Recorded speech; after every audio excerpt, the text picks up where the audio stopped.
Giving up our civil liberties has made us feel even less safe from our own government's intrusion in our lives. The two seem to be in conflict. How can we be safer from outside threats while making ourselves more exposed to our own government's threat to our liberty? The most significant and dangerous result of last year's attacks has been the bold expansion of the federal police state and our enhanced international role as the world's policeman. Although most of the legislation pushing the enhanced domestic and international role for our government passed by huge majorities, I'm convinced that the people's support for much of it is less enthusiastic than Washington politicians believe. As time progresses, the full impact of Homeland Security and the unintended consequences of our growing overseas commitments will become apparent. And a large majority of Americans will appropriately ask, why did the Congress do it? Unless we precisely understand the proper role of government in a free society, our problems will not be solved without sacrificing liberty. The wonderful thing is that our problems can be easily solved when protecting individual liberty becomes our goal, rather than the erroneous assumption that solutions must always be in conflict with liberty and that sacrificing some liberty is to be expected during trying times. This is not necessary. Our Attorney General established a standard for disloyalty to the United States government by claiming that those who talk of lost liberty serve to erode our national unity and give ammunition to Americans' enemies and only aid terrorists. This dangerous assumption is, in the eyes of our top law enforcement official, perceived disloyalty or even criticism of the government is approximating an act of terrorism. The grand irony is that this criticism is being directed toward those who, heaven forbid, are expressing concern for losing our cherished liberties here at home. This, of course, is what the whole war on terrorism is supposed to be about, protecting liberty, and that includes the right of free expression. Our government leaders have threatened foreign countries by claiming that if they are not with us, they are against us, which leaves no room for the neutrality that has been practiced by some nations for centuries. This position could easily result in perpetual conflicts with dozens of nations around the world. Could it ever come to a point where those who dissent at home against our military operations overseas will be considered too sympathetic to the enemy? The Attorney General's comments suggest just that, and it has happened here in our past. We indeed live in dangerous times. We are unable to guarantee protection from outside threats and may be approaching a time when our own government poses a threat to our liberties. No matter how sincere and well-motivated the effort to fight terrorism and provide for homeland security, if ill-advised, will result neither in vanquishing terrorism nor in preserving our liberties. I am fearful that here in Washington, there's little understanding of the real cause of the terrorist attacks on us, little remembrance of the grand purpose of the American experiment with liberty, or even how our Constitution was written to strictly limit government officials in all that they do. The military operation against the Taliban has gone well. The Taliban has been removed from power, and our government, with the help of the UN, is well along the way toward establishing a new Afghan government. We weren't supposed to be in the business of nation building, but I guess 9/11 changed all that. The one problem is that the actual number of al-Qaeda members captured or killed is uncertain. Also, the number of Taliban officials that had any direct contact or knowledge of the attacks on us is purely speculative. Since this war is carried out in secrecy, we'll probably not know the details of what went on for years to come. I wonder how many civilians have been killed so far. I know a lot of members of Congress could care less, remembering innocent American civilians who were slaughtered in New York and Washington. But a policy that shows no concern for the innocent will magnify our problems rather than lessen them. The hard part to understand in all this is that Saudi Arabia probably had more to do with these attacks than did Afghanistan. But then again, who wants to offend our oil partners? Our sterile approach to the bombing with minimal loss of American life is to be commended. but it may generate outrage toward us by this lopsided killing of persons totally unaware of events of September 11th. Our president wisely has not been anxious to send in large number of occupying forces into Afghanistan. This also guarantees chaos among the warring tribal factions. The odds of a stable Afghan government evolving out of this mess are remote. The odds of our investing large sums of money to buy support for years to come are great.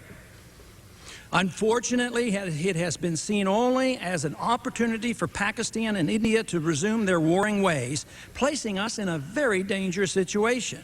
This could easily get out of control since China will not allow a clear-cut Indian victory over Pakistan. The danger of a nuclear confrontation is real.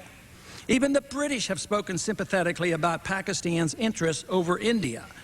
The tragedy is that we have helped both India and Pakistan financially, and therefore the American taxpayer has indirectly contributed funds for the weapons on both sides. Our troops in this region are potential targets of either or both countries. Fortunately, due to the many probable repercussions, a swift attack on Iraq now seems unlikely. Our surrogate army, organized by the Iraqi National Congress, is now known to be a charade, prompting our administration to correctly stop all funding of this organization. The thought of relying on the Kurds to help remove Hussein defies logic as the U.S.-funded Turkish army continues its war on the Kurds. There is just no coalition in the Persian Gulf to take on Iraq, and fortunately, our Secretary of State knows it. Our terrorist enemy is vague and elusive. Our plans to expand our current military operations into many other countries are fraught with great risk of making our problems worse. Not dealing with the people actually responsible for the attacks and ignoring the root causes of terrorism will needlessly perpetuate and expand a war that will do nothing to enhance the security and the safety of the American people. Since Iraq is now less likely to be hit, it looks like another poverty-ridden, rudderless nation, possibly Somalia, will be the next target. No good can come of this process. It will provide more fodder for the radicals' claim that the war is about America against Islam. Somalia poses no threat to the United States, but bombing Somalia, as we have Afghanistan and Iraq for 12 years, will only incite more hatred toward the United States and increase the odds of our someday getting hit again by some frustrated, vengeful, radicalized Muslim. Our presence in the Persian Gulf is not necessary to provide for America's defense. Our presence in the region makes all Americans more vulnerable to attacks and defending America much more difficult. The real reason for our presence in the Persian Gulf, as well as our eagerness to assist in building a new Afghan government under UN authority, should be apparent to us all. Stuart Eizenstat, Undersecretary of Economics, Business and Agricultural Affairs for the previous administration, succinctly stated U.S. policy for Afghanistan, testifying before the Senate Foreign Relations Trade Committee October 13th of 1997. He said, one of 5 main foreign policy interests in the Caspian region is to continue support for U.S. companies. And the least progress has been made in Afghanistan, where gas and oil pipeline proposals designed to carry Central Asian energy to world markets have been delayed indefinitely, pending establishment of a broad-based multi-ethnic government. This was a rather blunt acknowledgement of our intentions. It is apparent that our policy has not changed with this administration. Our new special envoy to Afghanistan, Zalmay Khalilzad, was at one time a lobbyist for the Taliban and worked for Unocal, the American oil company seeking rights to build oil and gas pipelines through northern Afghanistan. During his stint as a lobbyist, he urged approval of the Taliban and defended them in the U.S. press. He now, of course, sings a different tune with respect to the Taliban, but I am sure his views on the pipeline by U.S. companies has not changed. Born in Afghanistan, Khalilzad is a controversial figure, to say the least, due to his close relationships with the oil industry and previously with the Taliban. His appointment to the National Security Council, very conveniently, did not require confirmation by the Senate. Khalilzad also is a close ally of the Secretary of Defense, Paul Wolfowitz, in promoting early and swift military action against Iraq. The point being, of course, that it may be good to have a new Afghan government. But the question is whether that is our responsibility and whether we should be doing it under the constraints of our Constitution. There's a real question of whether it will serve our best interests in the long term. CIA support for the Shah of Iran for 25 years led to the long-term serious problems with that nation that persists even to this day. Could oil be the reason we have concentrated on bombing Afghanistan while ignoring Saudi Arabia, even though we have never found Osama bin Laden? Obviously, Saudi Arabia is culpable in these terrorist attacks in the United States, and yet little is done about it.